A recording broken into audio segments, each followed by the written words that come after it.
श्री स्वामी समर्थ महाराज की जय।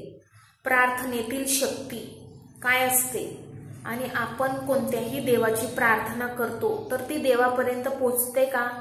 तर हो, देवापर्यंत आपली प्रार्थना जी असते ती पोहोचते।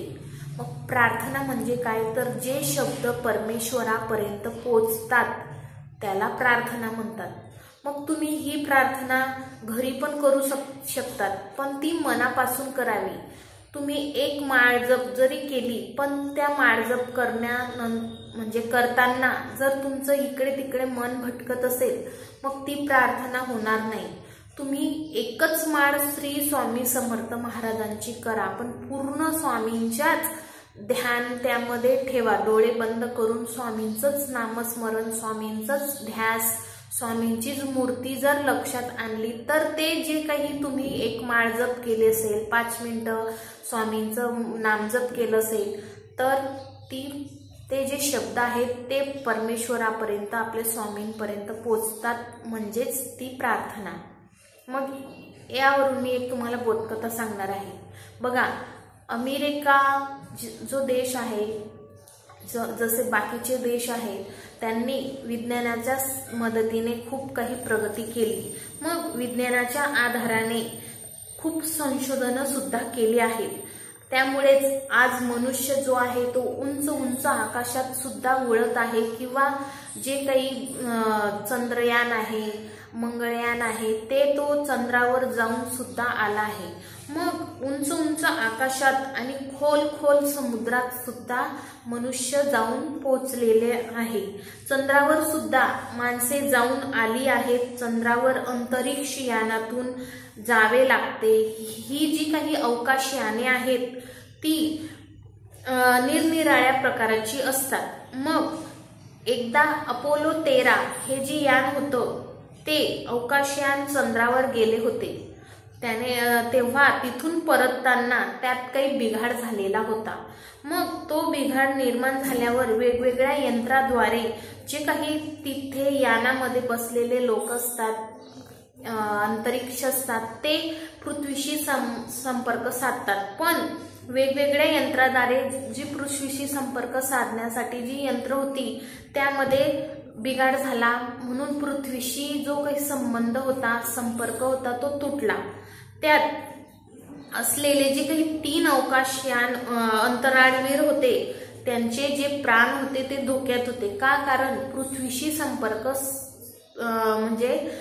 संबंध तुटला होता। मग पृथ्वीशी अंतरिक्षाचा संबंध पुन्हा जोडण्यासाठी प्रस्थापित जर तो झाला नसता तर ते जे अंतरिक्ष होते, अंतराळवीर होते, ते वारले असते किंवा त्यांचा प्राण धोक्यात होता। मग तर ते कुठं गेले असते, कुठं ते फिरत राहिले असते। केवळ अमेरिकेतीलच लोक नाही तर जगातील सर्व लोकांना काळजी वाटू लागली होती। आता काय करावे हा प्रश्न सगळ्यांना पडला होता। मग सर्वांनी देवाची प्रार्थना करायचे ठरवले आणि रेडिओ, दूरदर्शन यांच्या माध्यमातून लोकांना सांगण्यात आले की असं अपोलो 13 हे यान गेले आहे चंद्रावर।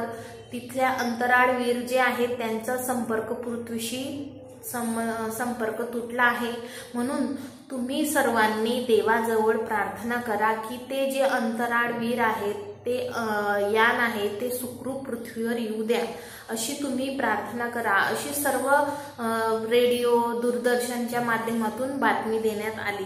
अंतरिक्ष यानाच्या सुखरूप परतीसाठी मग सर्वांनी प्रार्थना करायला सुरुवात केली। मग सर्वांनी देवाची प्रार्थना जेव्हा केली तेव्हा म्हणजे जगभरातील जी काही लोक होती, ज्यांना शक्य नाही, म्हणजे सगळ्यांनीच मिळून प्रार्थना केली।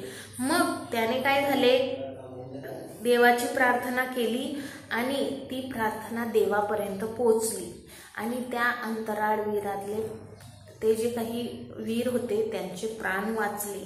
प्रार्थनेमुळे अडचणीतून मार्ग सापडतो। आपण 5 मिनिटं का असेना किंवा आपलं काम करीत असताना जरी देवाचे नामजप केले तरी ती आपली प्रार्थनाच होते। मग जर आपल्याला खूप समस्या असतील तर आपण प्रार्थना करायची। आणि त्यातून आपल्याला हळूहळू मार्ग निघतो. दुःख जर असेल तर त्यामध्ये आपण धैर्य बाळगले पाहिजे आणि तेही प्रार्थनेमुळेच आपल्याला धैर्य प्राप्त होते. रोज प्रार्थना जर आपण केली तर आपलं जे काही चेहऱ्यावरचं तेज आहे ते तर वाढतेच, पण प्रार्थनेमुळे आपल्या मनात चांगल्या भावना निर्माण होतात, चांगले विचार आपल्याला मनात येतात आणि चांगल्या भावना जागृत जर झाल्या तर आपल्या मनामध्ये वाईट विचार येत नाही. विचार सुद्धा शुद्ध होतात. आपले जे विचार आहेत ते शुद्ध होतात आणि आपला संपूर्ण दिवस हा आनंदात जातो. म्हणून जे शब्द परमेश्वरापर्यंत पोहोचतात त्यांना प्रार्थना म्हणतात. मग ही प्रार्थना आपण मनापासून करायला हवी. मग यावरून एवढेच तात्पर्य निघते की कुठल्याही अडचणीसाठी, म्हणजे आपल्या अडचणी ही काही थांबत नाही, अडचणींवर अडचणी आपल्या येत असतात.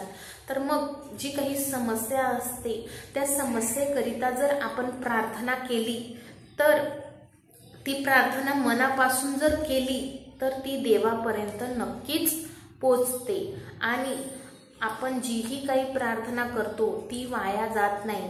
का? कारण परमेश्वर हा सगळ्यांकडेच बघतो आणि सगळ्यांनाच त्याची काळजी आहे.